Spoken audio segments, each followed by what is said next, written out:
बिस्मिल्लाहिर्रहमानिर्रहीम। अस्सलाम वालेकुम स्टूडेंट्स।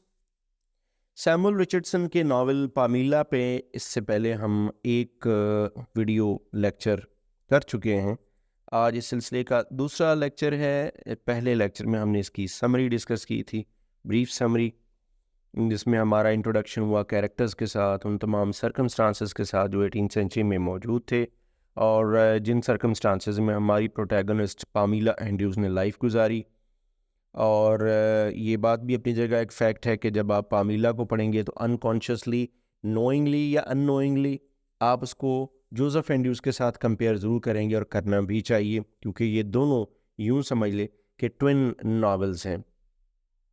पामीला की हमने समरी पढ़ी थी, पामीला की हम स्टोरी पढ़ चुके हैं ब्रीफली, और हमें अब आइडिया है कि इस नावल में क्या हुआ। ऐसे कौन से थीम्स हैं, ऐसे कौन से क्वेश्चंस हैं, ऐसे कौन से इश्यूज़ हैं जो सैमुअल रिचर्डसन ने इसमें उठाए। यकीनन बहुत बड़े इश्यूज़ थे जो इस पाइनियर नावल का लिखने का बायस बने। चलिए वो थीम्स देखते हैं। सबसे पहला जो इसका थीम है, that is nature of virtue. Nature of virtue, virtue एक सबसे मेजर थीम है जोसेफ एंड्रूज में भी और पामीला में भी। इसकी बेसिस वर्चू है। Richardson is defining virtue too narrowly, negatively as a physical condition of virginity before marriage. अब पहली बात तो ये कि जो रिचर्डसन का वर्चू का कॉन्सेप्ट है वो उसने क्या वर्जिनिटी की हद तक रखा है, फिजिकल कंडीशन की हद तक रखा है, या ओवरऑल कैरेक्टर के बारे में है। ये कुछ लोग ये समझते हैं कि इसको बड़ा नैरोली उसने डिस्क्राइब किया है।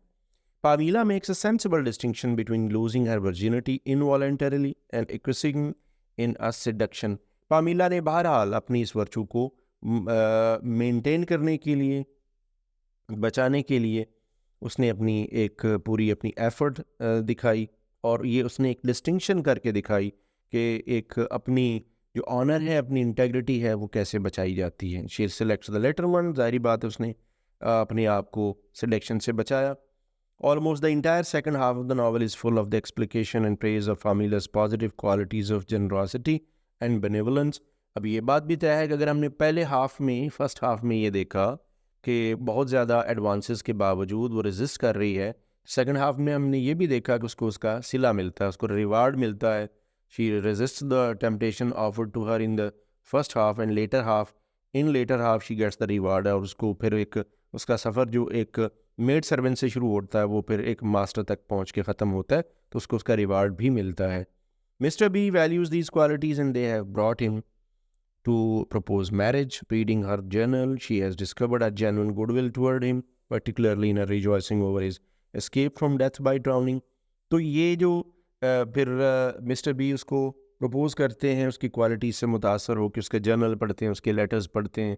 लेटर पढ़ के तो उसके बाद फिर इसके बारे में बहुत अच्छी राय रखते हैं मिस्टर बी, और फिर उससे मैरिज प्रपोजल देते हैं और फिर उनकी शादी हो जाती है। तो इस तरह से ख़ास तौर पे जब वो अपनी डेथ से बचती है तो बल्कि जो वो खुशी मनाती है उसकी डेथ के, मिस्टर बी की डेथ के, जो वो एस्केप करते हैं। तो इन सारी चीज़ों से जो हमें समझ आता है वो ये कि अगर वो उसने अपनी वर्चू को बचा के रखा, अगर उसने वर्चुअस लाइफ गुजारी, तो उसका उसको रिवार्ड मिलता है। और हमारी इस नावल का जो बेसिस है, जो प्राइम ऑब्जेक्टिव है लिखने का, वो यही थीम है। नेक्स्ट है द इंटेग्रिटी ऑफ इंडिविजुअल। ये भी उसी से मिलता जुलता है। Richardson shows individuals struggling to balance incompatible demands on their integrity. अब ह्यूमन इंटेग्रिटी एक ऐसी चीज़ है जिसके अंदर आपको बहुत सारी कॉन्फ्लिक्ट्स का सामना करना पड़ता है। बहुत सारे सर्कमस्टांसेस ऐसे आते हैं जहाँ पर आपको बहुत ज़्यादा कॉन्फ्लिक्ट्स हैं, बहुत ज़्यादा चॉइसेस आपके सामने आती हैं। पामीला must either compromise her own sense of right or offered her master who deserves her obedience except insofar as he makes illicit demands on her. पामीला के पास भी ये चॉइस मौजूद थी, आइदर तो उसको कॉम्प्रोमाइज़ कर देना चाहिए था, या फिर वो पूरी तरह ओबीडियंस दिखाती, या ये कि वो अपनी चेस्टिटी, अपनी जो वर्जिनिटी थी उसको वो बरकरार रखती। This high conscientious servant and Christian must work scrupulously to defy her master's will only to degree that it is necessary to preserve her virtue. To do any less would be irreligious. यहाँ पर एक religious concept भी है। Individual integrity अपनी जगह पे, लेकिन ये सब कुछ जो किया ये इररिलीजियस था, ये इमोरल था, अनएथिकल था, बिकॉज ऑफ विच ये एक ट्रू क्रिश्चियन और एक कॉन्शियंस रखने वाली लड़की ने अपनी तरफ से बिल्कुल ठीक किया, उसने बिल्कुल ठीक एक्ट किया. While to do any more would be contemptuous, and the successful balance of these conflicting claims represents the greatest expression of Pamila's personal integrity. कुछ और कुछ भी ऐसा हो जाता तो वो उसके लिए जो उसने बैलेंस बनाया था उसके बिल्कुल अगेंस्ट जाता, उसकी अपनी पर्सनल इंटेग्रिटी के. मीनवाइल दोज मॉडर्न रीडर्स, अब बहुत सारे ऐसे लोग हैं जो उसके इस डिफेंस ऑफ वर्चू पे बहुत ज़्यादा, जिसको ओल्ड फैशन समझते हैं, दकियानूसी समझते हैं, और लेकिन बहरहाल उसकी वो सेल्फ जो डिटर्मिनेशन का उसका जो राइट, इंडिविजुअल का राइट है, उसको बहरहाल वो मानते हैं. Pamela as a right to stand on her principles as an individual. उसका ये हक था और ये राइट था कि वो अपने पॉइंट पे बरकरार रखे अपने आप को, वो स्टेडफास्ट रहे, अपने मेंटेन रखे अपने स्टांस को, whatever they are, so that as so often in English literature, physical virginity stands in for individual morality and belief. ये आम तौर पे क्रिश्चियन सोसाइटी में, not Christian society, rather in English society, ये एक इंडिविजुअल आप समझे कि ये व्यू समझा जाता है कि कोई वर्जिन है या नहीं है, कोई लड़की फिजिकल रिलेशनशिप है या नहीं है. तो ये बहरहाल ये उसका हक था और ये हक उसने अपना इस्तेमाल किया. No one squire or king has the right to expect another person to violate the standards of her own conscience. किसी दूसरे को ये हक नहीं पहुंचता, चाहे वो कोई भी हो, स्क्वायर, किंग या कोई आम आदमी, मास्टर हो, और वो आपको ये बताए कि आपकी इंटेग्रिटी की हद क्या है. ये बहरहाल उसका राइट था और उसका इंडिविजुअल था, the right of integrity of individual जो वो अपने मेंटेन करती है. क्लास पॉलिटिक्स अपनी जगह पे है. थर्ड थीम इसका, one of the great social facts of Richardson's day was the intermingling of the aspirant middle class with the gentry and aristocracy. Last video में भी हमने डिस्कस किया था class consciousness, class structure, class politics, lower class, lowest class, उसके बाद middle class, then उसके बाद higher class का रवैया, उसकी हिपोक्रेसी, उनकी मॉरल कंडीशन सोसाइटी के अंदर जो उनका चलन था, और उनका रवैया in their relationship with lower class, और कितना एक्सप्लॉयटेटिव था समटाइम्स. ये सारा इसमें सैमुअल रिचर्डसन के नॉवेल्स में ये थीम रहा है. The 18th century was a golden age of social climbing and thereby of satire. 18th century इस लिहाज से ये बड़ी इंपॉर्टेंट है कि सोशली सोसाइटी इम्प्रूव कर रही थी, और सेटायर एक जॉनरा के तौर पे बहुत ज़्यादा डेवलप हुआ. आपके माइंड में आ रहा होगा सेटायर से 18th सेंचुरी में हमने पोप और स्विफ्ट को भी पढ़ा. पोप और Swift, two great satirists, one in poetry, one is in prose. दोनों ग्रेट सैटरिस्ट थे. It was the age of satire जब ये लिखा गया. सो वो जो एक कलर है वो भी सोसाइटी का इस प्रोज के अंदर भी नज़र आता है. But Richardson was the first novelist to turn his serious regard on class difference and class tension. ये एज नॉवेलिस्ट पहला नॉवेलिस्ट था जिसने ये नॉवल के अंदर, क्योंकि ये पहला रेगुलर नॉवल है तो इसलिए ये पाइनियर है in the use of satire in the golden period of satire, led by Swift and Pope. Pamila's class status is ambiguous at the start of the novel. शुरू में ambiguous था. वो maid servant थी. She is on good terms with the other Bedfordshire servants, and the pleasure she takes in the respect for her shows that she does not consider herself above them. बड़ी humble थी. बाकी जो servants थे उसके साथ उसका रवैया बहुत अच्छा था. Her position as a lady's maid, however, she has led to her acquiring refinements of education and manner that unfit her for the work of common servant. उसमें और बाकियों में फ़र्क ये था कि वो लैंड लेडी की स्पेशल सर्वेंट थी, मेड सर्वेंट थी, फुट लेडी थी आप कह लें. तो इस वजह से उसके अंदर रिफाइनमेंट थोड़ी ज़्यादा थी. तो आप ये देखें कि उस क्लास के अंदर जो लोएस्ट जो सर्वेंट्स की क्लास थी उसमें भी एक स्ट्रक्चर मौजूद था कि कुछ जो थे वो बहुत आम से कामों वाले सर्वेंट्स थे, और कुछ ये एक ऐसी थी जो बहुत रिफाइंड किस्म की सर्वेंट थी और वो लैंड लेडी के बहुत क्लोज थी. When she attempts to score plate her soft hand develops a blister, तो ये उसके जो मैनर्स थे वो बाकियों से बहुत बेहतर थे. Sexual politics, of course, sexual inequality was a common theme of 18th century social commentators and political philosophers. Certain religious groups were agitating for universal suffrage.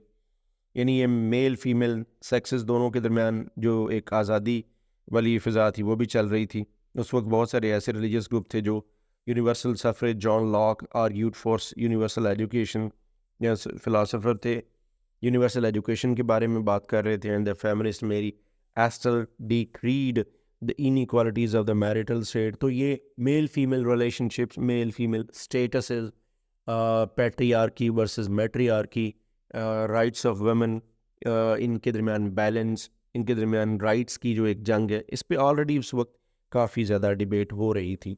Though Richardson's decision to have Pamela fall in love with her would-be rapist has rankled many advocates of women's rights in recent years, he remains in some senses a feminist writer due to his sympathetic interest in the hopes and concerns of women.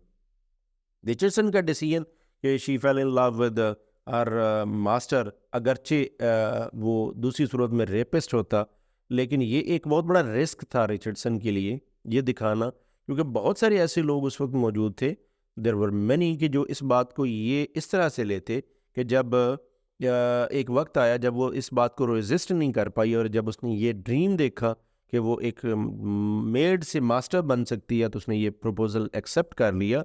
तो ये बहरहाल उसका जो sympathetic attitude था as feminist Richardson का, तो ये उसके लिए बहुत रिस्की भी साबित हो सकता था. He allows Pamela to comment acerbically on the hoary theme of the sexual double standard. Those things don't disgrace men that ruin poor women as the world goes. ये भी उसकी कोटेशन है कि जो चीज़ें, बहुत सारी ऐसी चीज़ें जो इंसान को, मर्दों को डिस्ग्रेस करती हैं, that ruin poor women as the world goes, वो बहुत सारी जो गरीब औरतें उनको भी बर्बाद करती हैं. ऐसे मैनर्स, ऐसी सेक्सुअल पॉलिटिक्स जो है वो दोनों के लिए खतरनाक साबित होती है.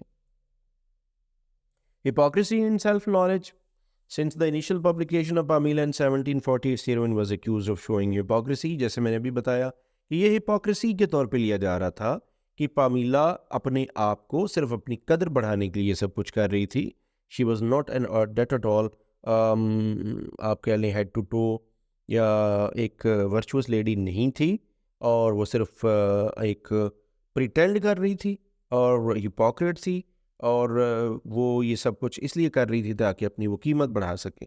सो this criticism has a certain merit in that Pamela does indeed turn out to be more positively disposed toward her master than she has let on. ये क्रिटिसिज्म जो था इसका एक सर्टेन मेरिट था, ये बात अपनी जगह पे ठीक थी. बहरहाल पॉजिटिवली वो अपने आप को इम्प्रूव करती है और अपने आप को आगे बढ़ाती है. In her defence however, her misrepresentation of feelings has not been deliberate, as she is quite the last person to figure out what her treacherous heart has felt. बहरहाल ये she was the last one, जो उसके दिली condition थी, जो उसके heart की condition थी. हम ये कह सकते हैं कि उसने को इतनी आसानी से जो है वो सरेंडर नहीं किया, तो उसने पूरा रेजिस्ट किया, और उसने अपनी कैरेक्टर की पूरी स्ट्रेंथ के साथ अपने आप को उसने मेंटेन करके रखा. Pamela's difficulty in coming to know her own heart raises larger questions of the possibility of accurate disclosure. पामीला की जो उसकी अपनी कंडीशन थी, जो उसकी स्टेट ऑफ माइंड थी, उसमें बहुत सारी जो आप कह लें फ्लक्चुएशंस आ रही थी. उसने बड़ी कामयाबी से, बड़ी खूबसूरती से उसको अपने दिल में जो है वो एक्यूरेटली उसने कंट्रोल करके रखा है. The issue crystallizes when during her captivity in Lincolnshire, Pamela becomes of necessity almost compulsively suspicious of appearances. तो ये कंडीशन उस वक्त बेहतर होती है जब उसको लिंकनशायर में रखा जाता है. पामीला जो है वो उसकी ज़रूरत बन चुकी होती है. तो ये एक सेल्फ नॉलेज के लिए भी, दोनों के लिए, एक तरफ ये ट्रांसफॉर्मेशन हो रही थी मिस्टर बी की, और पामीला दोनों के लिए बहुत ज़रूरी था. This understandable defense mechanism develops into a character flaw when it combines with a natural tendency toward pride and aloofness to prevent her reposing trust in Mr. B when finally he deserve it. This understandable defense mechanism, ये एक उसका character flaw बन जाता है, अपने आप को बहुत डिफेंड करना, और ये उसकी नेचुरल टेंडेंसी. यानी एक वक्त ऐसा आता है कि जब पढ़ने वाले को ये फील होता है कि ये जो अपने आप को वो डिफेंड कर रही है, ये अपने आप को बहुत ज़्यादा वो पोज कर रही है, तो ये एक्चुअली उसके अंदर एक प्राइड मौजूद है जिसको वो शो करने की कोशिश कर रही है. लेकिन बहरहाल फाइनली ऐसा होता है कि वो अपना वो प्राइड जो है वो शो करती है, तो वो नेसेसरीली मिस्टर बी उसको एक्सेप्ट कर लेते हैं और उसको प्रपोज करते हैं शादी के लिए. The lovers thus remain at cross purposes when they should be coming together. And only Mr. B's persistence secures the union that Pamela's suspicions have jeopardized. बहरहाल दोनों लवर्स होते हैं. एक ख़ास किस्म की कॉन्फ्लिक्ट के गुजरने के बाद बहरहाल दोनों एक दूसरे को एक्सेप्ट कर लेते हैं. Marriage and social responsibility is next theme. In the 18th century, marriage was closely. Marriage और responsibility ये बहुत पुराना थीम है. ये बहुत बार लिखा गया. उस वक्त ये इसलिए भी लिखा जा रहा था. It was directly linked with love affairs and the immoral conditions of society. तो ये उस वक्त इसकी ज़रूरत और ज़्यादा महसूस हुई. In the 18th century, marriage was closely tied to social standing, economic security and respectability. ज़ाहिर बात है सोशल स्टैंडिंग, जहाँ हम सोशल क्लास स्ट्रक्चर की बात करें तो वहाँ मैरिज की बात भी होगी. Pamela's marriage to Mr. B becomes the ultimate reward for her virtue, securing her place in society and redefining her social identity. Mr. B के साथ शादी बहरहाल उसका रिवार्ड था, उसको सोसाइटी में एक मकाम मिल रहा था, आइडेंटिटी मिल रही थी. Richardson presents marriage as a reward for moral virtue and as a path towards social acceptance, and this theme also addresses the idea of marriage as a stabilizing social institution that provides mutual respect rather than merely a transaction or conquest. तो बहरहाल ये एक mutual respect का stabilising social एक factor के तौर पे Richardson ने इसको दिखाया है, और ये भी दिखाया है कि सोशल एक्सेप्टेंस के लिए आपको एक वर्चू को बरकरार रखना पड़ता है. तो मैरिज जो है बहरहाल उसके रिवार्ड के तौर पे उसको दिखाया गया है. The role of epistolary form in self expression and agency, ये वो शक्ल है, वो फॉर्म ऑफ नावल है, फिक्शन है जिसमें ये नावल लिखा गया. उसका क्या रोल है? Pamela's letters often reflect her faith in God. उसने अपने लेटर्स में जो उसने अपने पेरेंट्स को लिखे तो उसमें उसने अपनी जो रिलीजियस हालत है, अपने अल्लाह पे या गॉड पे यकीन था, उसके बारे में लिखा. And her believe that divine providence will protect reward her if she maintains her virtue. हमने पहले भी पढ़ा कि ये जो लेटर्स होते हैं ये in fact they are a reflection of the mind of the characters. तो ये उसके एपिस्टलरी फॉर्म जो है ये उस कैरेक्टर, हमारी प्रोटैगनिस्ट की जो कैरेक्टर की रेवलेशन है, ये उसके लिए यूज़ होता है. Her prayers, religious reflections and moral principles are central to her character and actions. The letters empower Pamela by giving her control over her narrative, emphasizing her autonomy and inner life. वो सारी reflect होती है. Richardson uses this format to underscore the importance of self-expression and the personal struggles of maintaining virtue. Self-expression के लिए use होता है, struggle के लिए यूज़ हुआ है, मेंटेनिंग वर्चू के लिए यूज़ हुआ है, लेकिन ये फॉर्म बहरहाल बहुत सूट की है जो प्रोटैगनिस्ट है रिचर्डसन का. सो दैट्स वाई वो इसको यूज़ करता है और बहुत अच्छी तरह से यूज़ करता है. अब आ जाए एक नई चीज़ जो मैंने इस वीडियो में शामिल की और इंशाल्लाह अब से ऑनवर्ड आपको मिलेगी. कमेंट्स में बहुत सारे लोगों ने क्वेश्चन किए कि जो मैं बुक्स पढ़ा रहा हूँ, जो वीडियो लेक्चर्स हैं, तो इसमें जो इंपॉर्टेंट क्वेश्चंस बनते हैं वो बताए जाएं.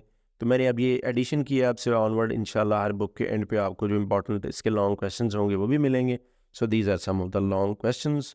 Examine the role of virtue, significance of social class, epistolary structure, theme of redemption, representation of female solidarity, Richardson's use of religion, theme of hypocrisy, and evaluate Pamela as a social and moral instructional text. So ये important ऐसे questions हैं जिनको आप attempt करेंगे, और ये सारे questions ऐसे हैं जो आपके इन themes में से जो मैंने discuss किए यहाँ से easily आप उसको एक्सट्रैक्ट कर सकते हैं. तो ये एक बड़ा डिटेल्ड एनालिसिस था इसके थीम्स का, और एंड पे मैंने आपके सामने इसके इंपॉर्टेंट क्वेश्चंस भी दे दिए. आप इन क्वेश्चंस को अच्छी तरह से लिखिए, इन थीम्स को फॉलो कीजिए जो स्टडी जो मैंने आपके सामने रखे. इससे रिलेटेड कोई, इस लेक्चर से रिलेटेड, क्वेश्चन से रिलेटेड कोई क्वेश्चन अगर आप करना चाहें तो you are free to ask and you are free to comment. Thanks for watching.